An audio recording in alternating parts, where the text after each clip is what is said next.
Ok. Gente, em 1969, Dr. Lloyd Jones, ele sempre fechava as conferências puritanas, e nesse ano ele fez uma palestra para encerrar a conferência puritana daquele ano, em Londres, e ele fez essa palestra, podemos aprender da história? Essa era a pergunta. Podemos aprender da história? E ele começa essa palestra, que foi uma palestra crucial, porque foi nesse ano que ele se separou do J.I. Packer, os dois organizavam juntos essa conferência, e o impacto dessa palestra dele foi muito grande, muito forte. E acabou havendo um certo desentendimento entre eles. E ele começa exatamente por esse texto que eu coloquei aí,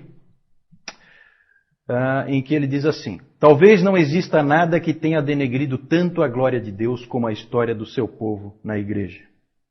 Já não animou muito, né?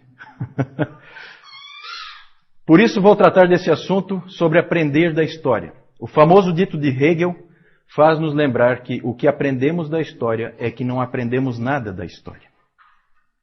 Ora, no que se refere ao mundo secular, essa é uma verdade plena e indubitável. A história da raça humana mostra isso claramente. A humanidade, em sua loucura e estupidez, sempre repete os mesmos erros. Não aprende e se nega a aprender. Mas não aceito isso como sendo próprio do cristão. O meu ponto de vista é que o cristão deve aprender da história. Que por ser cristão é seu dever fazer isso e deve animar-se a fazê-lo. Isso tudo indica que o cristão deve aprender da história. O meu argumento é que, para nós, é sempre essencial suplementar a nossa leitura teológica com a leitura da história da igreja. Senão, corremos o perigo de nos tornarmos abstratos, teóricos e acadêmicos em nossa visão da verdade. E, deixando de relacioná-la com os aspectos práticos da vida diária, logo estaremos em dificuldade. É interessante porque a história da igreja, conforme o Dr. Lloyd Jones falou aí, ela deve ser para o nosso ensino, ela deve trabalhar em nós, ela deve fazer um efeito sobre nós. Esse é um dos alvos nossos aqui, que cada um de nós seja impactado pelo estudo da história da igreja, que haja efeitos sobre nós, que nós possamos sair da coisa abstrata teórica e possamos ver ali pessoas de carne e osso lutando com a verdade, que a gente possa se identificar naqueles homens e naquelas mulheres do passado que são irmãos nossos, só que em outro tempo, que passaram por lutas, que passaram por dificuldades, que tiveram que enfrentar grandes ameaças, e ali a gente pode aprender muita coisa. E é isso que eu espero que a gente consiga. Que a gente não caia naquela atitude, né, daquela história que se conta, né, de uma mocinha que foi chamada a preparar um estudo sobre a história da igreja, e ela então muito preocupada em fazer o melhor possível, e ela ficou pensando, por onde começar? Por onde começar? E aí ela chegou à conclusão de que ela tinha que começar do começo. Tem que começar lá do início mesmo. Isso é o certo. E aí, então, no dia da apresentação, ela pegou a folhinha dela e aí ela foi ler, então, o trabalho dela. E aí ela começou, se posicionou e disse: nosso pastor nasceu em 1933. Eu espero que essa não seja a atitude de nenhum de nós de achar que a igreja começa com a nossa igreja. Né? São séculos de história, são 2000 anos de história, com muita coisa acontecendo e influenciando tudo que a gente crê, tudo que a gente vive hoje. Pode passar então? Mas o que é a igreja? Nós vamos estudar a história da igreja, mas o que é a igreja? E aí nós temos aí a Confissão de Fé de 1689, no seu capítulo 25. Ali nós vemos então a definição da igreja universal. A igreja universal ou católica, católica significa universal. Eu vou procurar não usar o termo católica para me referir ao catolicismo romano, porque é uma maneira errada da gente se referir, é uma maneira equivocada, né? Sempre vou preferir utilizar o romanismo em vez de catolicismo. Catolicismo é uma maneira errada de se expressar, né? Nós somos membros da igreja católica, certo? Universal. Católico significa universal.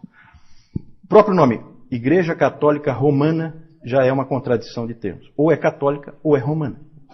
Certo? Então aí já é um problema. A Igreja Universal ou Católica, que com respeito à obra interna do Espírito e da verdade e da graça pode ser chamada invisível, consiste no número total dos eleitos que já foram, estão sendo ou ainda serão chamados em Cristo o cabeça de todos. Essa história da Igreja Universal ou invisível, nós não temos como estudar. Porque ela é invisível, nós não temos como fazer uma análise dela. Nós vamos fazer uma análise da Igreja visível, com todos os problemas que ela tem. Todas as pessoas ao redor do mundo que professam fé no Evangelho e obediência a Deus mediante Cristo, de acordo com o Evangelho, e que não destroem o seu testemunho com alguma doutrina fundamentalmente errada ou conversão profana, esses podem ser chamados de os santos, de que se compõe a Igreja visível. E todas as congregações deviam ser constituídas de pessoas assim. Mesmo as igrejas mais puras sobre a terra estão sujeitas a erros doutrinários e a comprometimentos. Isso é muito importante, vai aparecer o tempo inteiro. Algumas se degeneraram tanto que deixaram de ser igrejas de Cristo e passaram a ser sinagogas de Satanás. A despeito disso, porém, Cristo sempre teve e sempre terá um reino neste mundo até o fim dos tempos. Esse reino é formado dos que nele creem e confessam o seu nome. Muitos chamam a história da igreja de Terceiro Testamento. Certo? Então, nós temos o Primeiro Testamento. Qual seria o Primeiro Testamento? O Velho Testamento, ou o Antigo Testamento. Temos o Segundo Testamento, que é o Novo Testamento. E nós temos o Terceiro Testamento, se é que se pode dizer assim, é uma maneira de falar. Porque, na verdade, é uma sequência da história daquilo que Deus faz no meio do seu povo. Isso é o que nós temos no Antigo Testamento, a história do que Deus faz no meio do seu povo. É o que nós temos no Novo Testamento, a história do que Deus faz no meio do seu povo. E é o que nós temos na história da igreja, a história do que Deus faz no meio do seu povo. Qual o problema, qual a diferença que nós temos? Qual o problema que a gente tem no Terceiro Testamento, vamos dizer assim, em relação aos outros dois? Quem é que arrisca?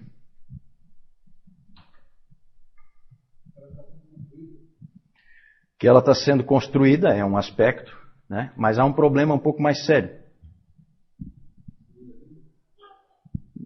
Não, segunda vinda. Qual é o grande problema? O problema é que Deus está trabalhando no meio do seu povo, mas nós não temos interpretação. Certo? Nós não sabemos o que Ele está fazendo. Diferente do Velho Testamento, do Novo Testamento, em que vai ser dito o que Deus está fazendo. E aqui não, aqui isso já é um dificultador. Nós vamos começar a falar dos dificultadores da história da igreja. Pode passar.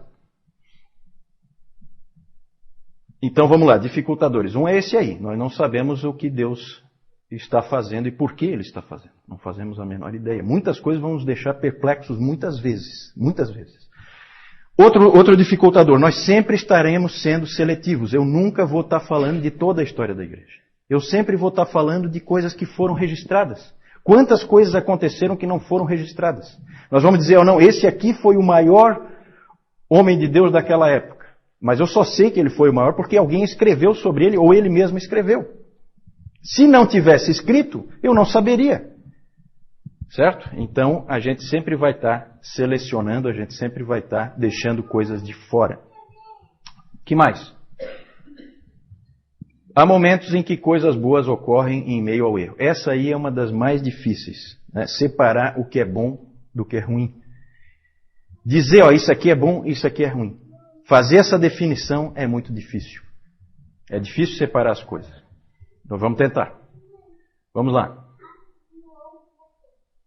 Recompensas do estudo da história da igreja. A glória de Deus, Deus é glorificado quando a gente estuda a história da igreja, porque a gente vê que Deus a qualquer momento intervém, a qualquer momento Ele resolve o que os homens estragaram. Nós crescemos porque eu sempre achei que a história da igreja produz uma profunda humildade, um profundo temor de Deus, porque é muita presunção você achar que você é melhor do que qualquer irmão dessas outras épocas.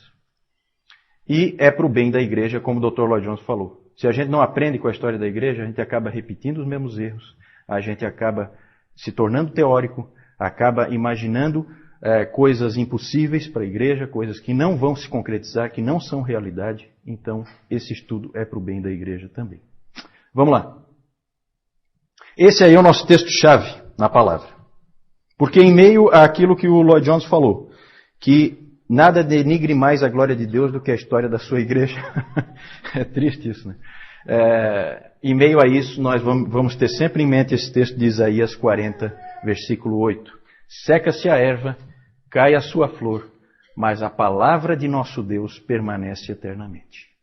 Uma coisa que a gente vai ver sempre, gente, que vai ficar bem evidente, é que a igreja vai errando, a igreja vai falhando, mas há uma âncora presente o tempo inteiro, que vai trazer de volta a igreja, mais cedo ou mais tarde, porque Deus vai jogar pessoas de volta para ela, que é a palavra de Deus.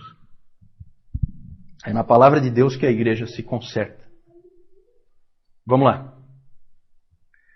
Isso aí é tirado do nosso caderninho lá do CTB.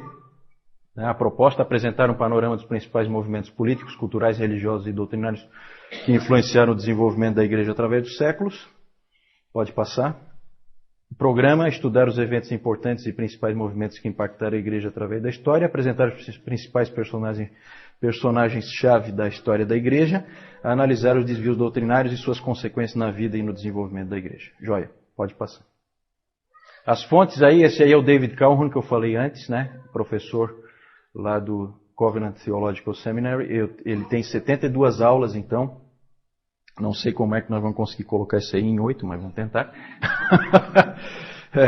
Isso aí em 2 semestres, né? É claro que nós vamos ter que ser mais seletivos do que ele já foi. Mas o trabalho dele é fantástico e eu vou plagiar ele direto, tá?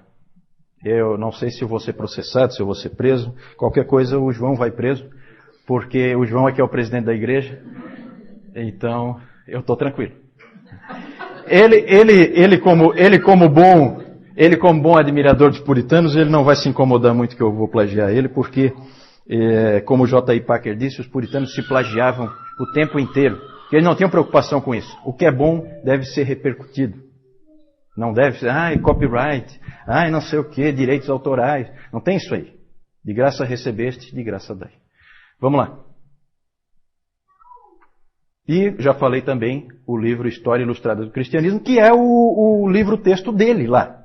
E nós temos aqui em português, né? Então é interessante também para vocês se aprofundarem. Aqui, com certeza, nós vamos fazer assim uma passada de olhos. Nós não temos condições de nos aprofundar em absolutamente nada. E eu também não tenho condições de ir muito fundo, que eu também não conheço. Tá? Vamos lá. Nossa primeira parte, eu e o João, nós dividimos em 4 partes. De 500 anos cada uma. E então agora nós vamos falar dos primeiros 500 anos. Vamos começar.